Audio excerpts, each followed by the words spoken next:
Good morning, everybody, and welcome to today's thought for the day. Beautiful, beautiful day out there. Absolutely gorgeous. Sadly, I had to pull my blinds down because I wouldn't be able to see otherwise. Um, thought for the day. Hmm, a strange one, perhaps, but yeah, here we go. As many of you know, I've got a passion for sewing and embroidery and sort of all of the sort of fiddly little things, jewellery making and beading and all that type of thing, which has grown out of from my grandmother through my mother and my aunts. And along the way, we've made that journey, from the hand sewing to the hand turned sewing machine to the treadle. Wow, that was good fun. And then my dad fitted a, a motor onto my mum's old machine. And that was always the advice was given: don't go too fast, mind your fingers under the needle. And as we sort of progressed through and bought more and bought different machines, so sewing has sort of changed. And I said I loved hand embroidery, but it took a rather a long time. So I treated myself about 8 years ago, just after my mum died, from her my inheritance from her. I bought myself an embroidery sewing machine. It's the one you can probably just see over the back there, with the sunlight on it. Great fun, really good. Really enjoyed it. But the hoops, to do embroidery in hoops, was a bit restrictive. So I thought, oh, I'll buy myself a bigger one. Now, you may notice that on my desk, if you've seen over here before, I've got a gap. Because last week, my dream machine, as I nicknamed it, decided it was going to growl at me and then stop. Mm. Eventually got it down to my lady, Jo, who I get my machines from and all my sewing stuff. And she had a look at it and managed to unjam it and everything. She said, what did you think the problem was? So, well, I thought the problem was where the bobbin is, because I could see it juddering, and that's where the noise was coming from. Well, she rang up a friend, and as you do, ring a friend, consult, came back and said, well, we think it's in the top. Oh, and the best way to describe it, someone said to me, so, she said, does that mean it's like when you vacuum up and the brush goes round and it tangles hair around it? And this is what this machine seems to have done. It's drawn up embroidery thread, it's taken it back through and tangled itself up, and now doesn't want to work. And it got me to thinking, how often in our lives we have an effect, something has happened, but we don't spend enough time to find out what the cause is. For a whole year, I was going around constantly falling on my left side. And my knee was, must be my knee, must be my knee. Turned out I needed a new hip. So I was looking in one area and the cause was somewhere else.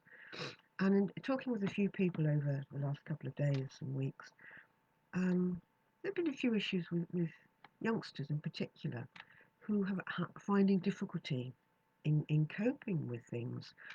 Um, they're angry, that they can't sort of relate things, but it's trying to find that cause that's laying behind all this anger and this unable to cope. And how can we help them? And I know today that faith, going to church, praying, it has become very unpopular.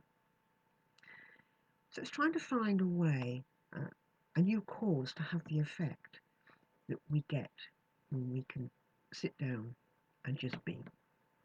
How can we get to children, young people? I think sometimes it's through music. I love music, and some of our modern worship songs are particularly good. I've got a friend who sat down with some of his friends, and they were listening to some modern music. Hey, wow, this is great, man. What's this? What is this? What is this? Oh, he said, it's Christian worship music. To which their jaws dropped. Huh? That's Christian? And subsequently, these guys started to listen to the music and gradually followed on. So it's finding causes to have a good effect. It's finding those ways of getting Jesus into people's lives. It's finding ways, simple ways, not difficult ways, not ways of, oh, you've got to come and study or you've got to come and do that. We'll follow on later.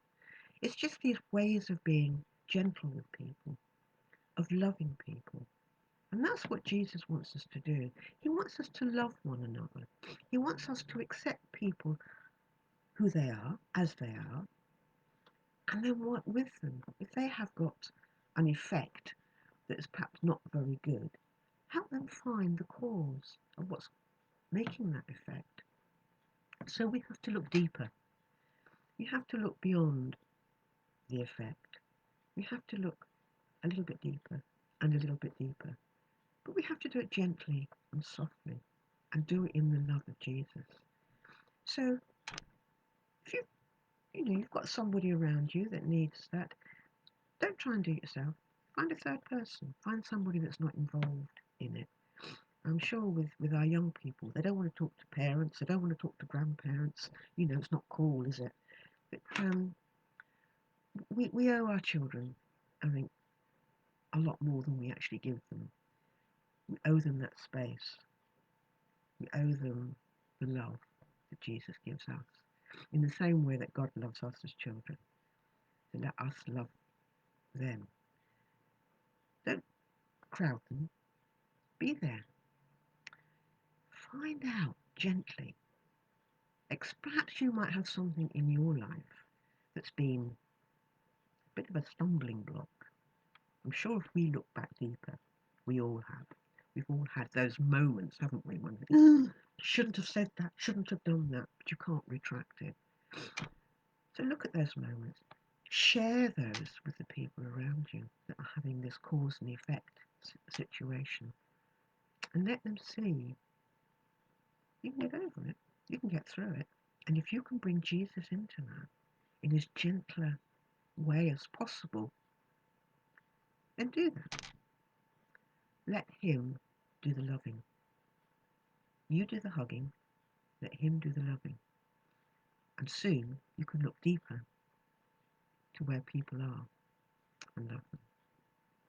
Anyway, go and enjoy this beautiful day. Lovely sunshine. I think we've got it in for a little while now. Um, just keep praying for all those around you, those you know and those you don't know. And prayer is a wonderful thing. So take care. Know that you are deeply loved now and forever. Bye for now. Hope to see you next week. Take care.